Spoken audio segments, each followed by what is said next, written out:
ओम तत्सत।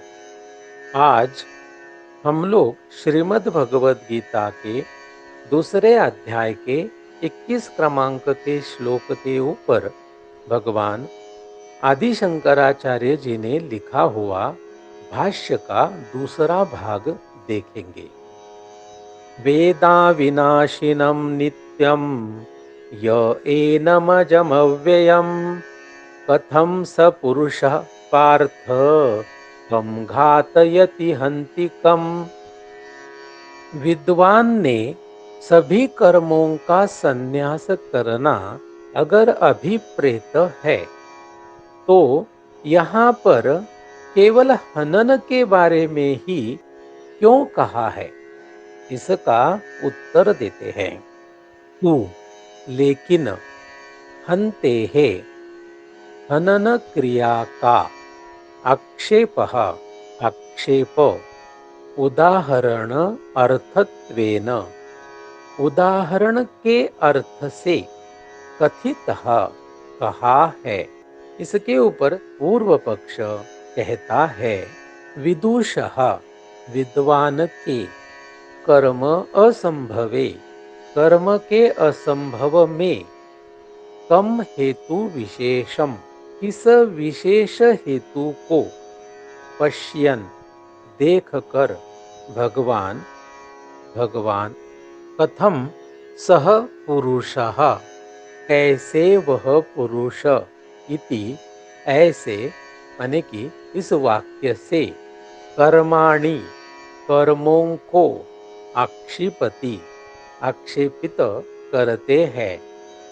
इसके ऊपर सिद्धांत पक्ष का कहना, ननु अवश्य ही आत्मनः आत्मा का अविक्रियत्वम अविक्रियत्व सर्व कर्म असंभव कारण विशेषः सभी कर्म के असंभव का विशेष कारण उत्तम एव कहा ही है।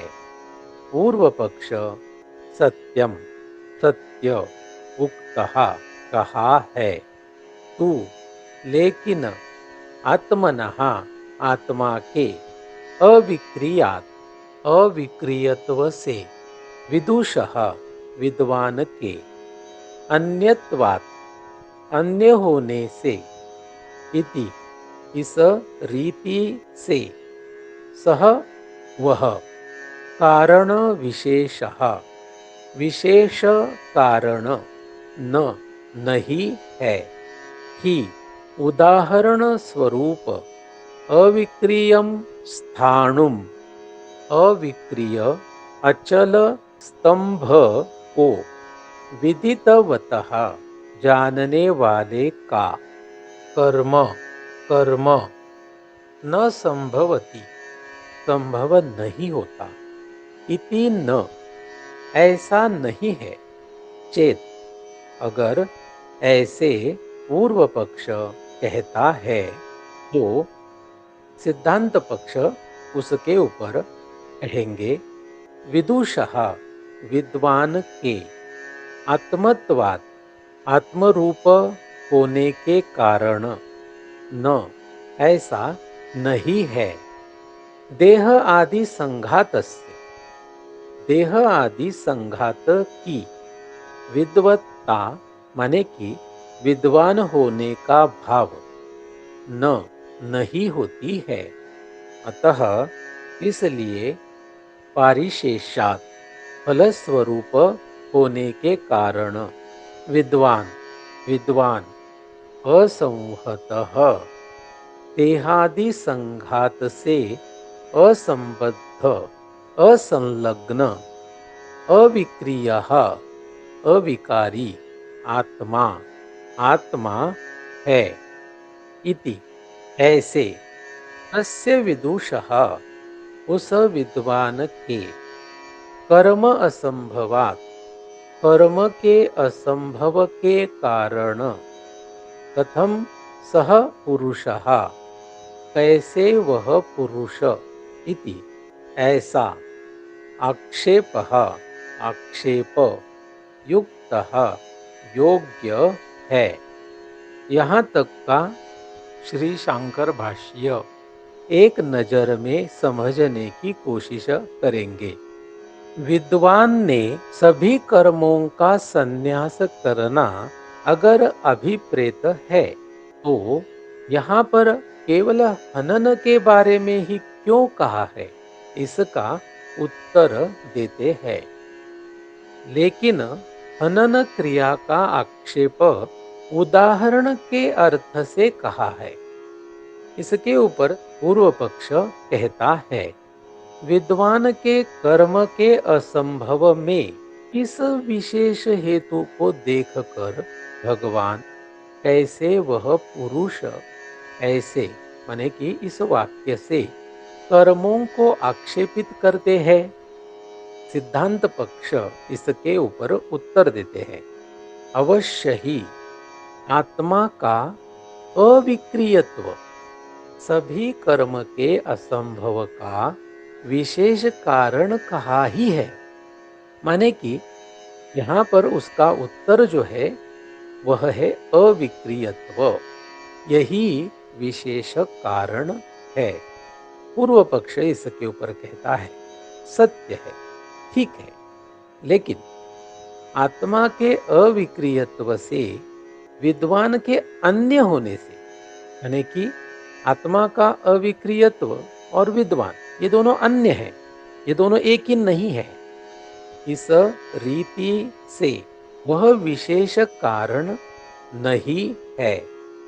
उदाहरण के लिए कहते हैं, अविक्रिय अचल स्तंभ को जानने वाले का कर्म संभव नहीं होता है, ऐसा नहीं है।